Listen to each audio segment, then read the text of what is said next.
नमस्कार, मैं शिवानी। रूबरू बिहार में आपका स्वागत है। आज है 26 अगस्त। चलिए बढ़ते हैं देश प्रदेश की 20 बड़ी खबरों के साथ। बिहार में कोरोना संक्रमण की रफ्तार थमने के बाद नीतीश सरकार ने बीते दिन बड़ा फैसला लिया है। मुख्यमंत्री नीतीश कुमार ने कोरोना की स्थिति को लेकर हाई लेवल मीटिंग की। इस मीटिंग में सरकार ने बड़ा फैसला लेते हुए अब सब कुछ खोलने का फैसला किया है, जिसमें सभी दुकानें, प्रतिष्ठान, शॉपिंग मॉल, पार्क, उद्यान और धार्मिक स्थल सामान्य रूप से खोलने का फैसला किया है। अगस्त महीना खत्म होने के साथ ही और कोरोना की दूसरी लहर का प्रकोप कम होते ही लोगों की आवाजाही भी बढ़ने की उम्मीद है। ऐसे में रेल यात्रियों की सुविधा का ख्याल रखते हुए रेलवे द्वारा 5 जोड़ी ट्रेनों की फ्रीक्वेंसी बढ़ाई जा रही है।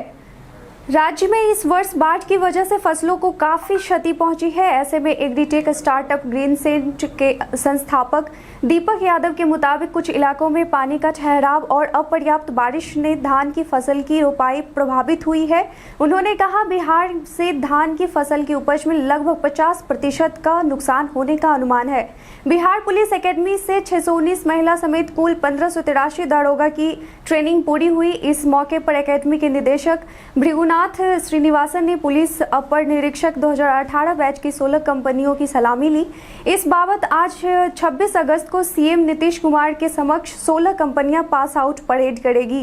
राज्य में बाढ़ के कारण पथ निर्माण विभाग के अधीन 158 सड़कें क्षतिग्रस्त हो गई। इन सड़कों को पहले की तरह बनाने में 200 करोड़ खर्च होंगे। पथ निर्माण मंत्री नितिन नवीन और अपर मुख्य सचिव अमृतलाल मीणा द्वारा अधिकारियों के साथ क्षतिग्रस्त सड़कों की समीक्षा के बाद इन्हें जल्द से जल्द ठीक करने का निर्णय लिया गया है। राजधानी एक्सप्रेस के यात्रियों को अब देश की प्रीमियम क्लास की ट्रेन तेजस एक्सप्रेस के कोच में यात्रा करने का आनंद मिलेगा। राजधानी एक्सप्रेस में लगाया जाने वाला Tejas rake automatic plug in door प्रणाली से युक्त होगी।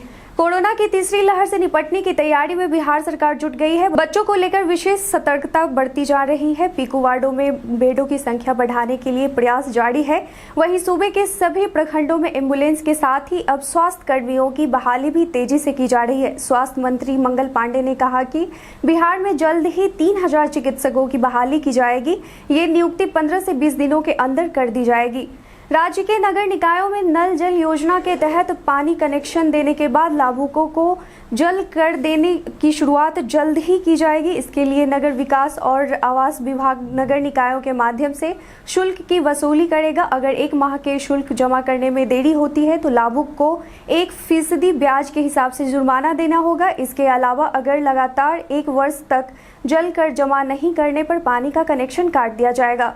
बिहार में विजिलेंस टीम ने बड़ी कार्रवाई की है। आय से अधिक संपत्ति मामले में निलंबित जिला परिवहन पदाधिकारी रजनीश लाल का लॉकर खंगाला गया। रजनीश लाल के बैंकर लॉकर से लगभग 20 लाख रुपए के सोने चांदी के गहने बरामद किए गए हैं। पटना के अशोक नगर में स्थित बैंक ऑफ बड़ौदा के ब्रांच के लॉकर से यह बरामदगी की गई है। बॉलीवुड को लेकर अक्सर अपने विवादित बयानों से चर्चा में रहने वाले कमाल आर खान के खिलाफ फिल्म अभिनेता मनोज वाजपेयी ने मानहानि का केस दर्ज कराया है। केआरके ने फैमिली मैन 2 पर न सिर्फ अश्लीलता को बढ़ावा देने वाली सीरीज बताया था, बल्कि 26 जुलाई को किए गए एक ट्वीट में मनोज वाजपेयी को गंजेरी कलाकार भी कहा था। लोक जनशक्ति पार्टी में कब्जे की लड़ाई अब थाने तक जा पहुंची है। पारस खेमे के नेता केशव सिंह ने बीते दिन पटना के शास्त्री नगर थाने में लोजपा अध्यक्ष चिराग पासवान के ऊपर शिकायत दर्ज कराई है। केशव सिंह ने अपनी जान को चिराग पासवान और उनके साथ ही सौरभ पांडे के अलावे एलजेपी के कुछ अन्य प्रवक्ताओं से खतरा बताया है। बीते दिन भागलपुर जिले के नवगछिया अनुमंडलीय अस्पताल में एक अद्भुत बच्चे का जन्म हुआ। 2 सिर, 4 हाथ और 3 पैर वाले बच्चे की जन्म की खबर मिलते ही बच्चे को देखने के लिए अस्पताल परिसर में लोगों की भीड़ उमड़ पड़ी। जातीय जनगणना को लेकर जारी सियासत के बीच बीते दिन आरजेडी सुप्रीमो लालू प्रसाद यादव ने कहा कि जातीय जनगणना को लेकर उन्होंने सबसे पहले लड़ाई शुरू की थी। जब अरुण जेटली की तरफ से लिखित में इस बात का भरोसा मिला था तो उन्हें उम्मीद थी कि केंद्र सरकार जातीय जनगणना जरूर कराएगी। उन्हें अभी भी उम्मीद है कि केंद्र सरकार जातिगत जनगणना कराने पर विचार करेगी। मुख्यमंत्री नीतीश कुमार ने बीते दिन 4 नई सड़कों का उद्घाटन वीडियो कॉन्फ्रेंसिंग के जरिए किया। नीतीश कुमार ने इस दौरान अपने संबोधन में बिहार के पुराने दिनों की याद दिलाते हुए कहा कि आज बिहार पूरी तौर पर बदल चुका है। राज्य में लोगों का एक जगह से दूसरी जगह जाना कितना आसान हुआ है। बिहार के मुंगेर जिले के डीएम नवीन कुमार ने रिश्वत लेते 3 कर्मी और 1 दलाल को गिरफ्तार किया है। इन चारों को जेल भेज दिया गया है। जिलाधिकारी ने इनके पास से नोटों की गड्डी बरामद की है। राजधानी पटना के बिहटा थाने में बीते दिन बुधवार को 2 नाबालिग लड़का लड़की को परिवार वालों के दबाव और पुलिस की कड़क दबिश से दिल्ली से पटना पहुंचे, जहां पुलिस ने उन्हें हिरासत में ले लिया। दरअसल ये दोनों प्रेम प्रसंग मामले में घर से भागे हुए थे। शिक्षक दिवस से पहले शिक्षकों को विशेष उपहार दी जा रही है। इसको लेकर केंद्रीय स्वास्थ्य मंत्री ने विशेष ऐलान किया है। केंद्रीय मंत्री ने सभी राज्य से आग्रह किया है कि शिक्षक दिवस से पहले सभी स्कूल शिक्षकों को वैक्सीनेशन करवा लें। साथ ही केंद्रीय स्वास्थ्य मंत्री ने कहा कि इस महीने प्रत्येक राज्य को वैक्सीनेशन देने की योजना से 2 करोड़ अधिक वैक्सीन की डोज दी जाएगी।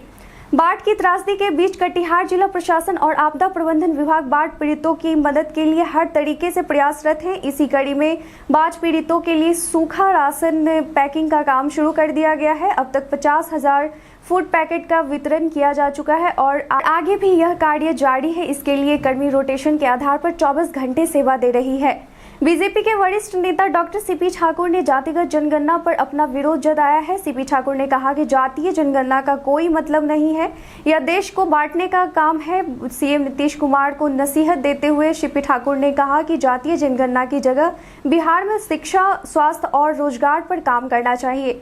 बिहार के अधिकतर जिले में हर दिन बारिश की संभावना बढ़ती ही जा रही है। बीते दिन राजधानी पटना सहित कई जिलों में झमाझम बारिश हुई। मौसम विभाग के अनुसार आज बिहार के जिले पूर्वी और पश्चिमी चंपारण, सुपौल, अररिया, किशनगंज, सीतामढ़ी और मधुबनी के 1 या 2 स्थानों पर गरज के साथ भारी बारिश की संभावना है।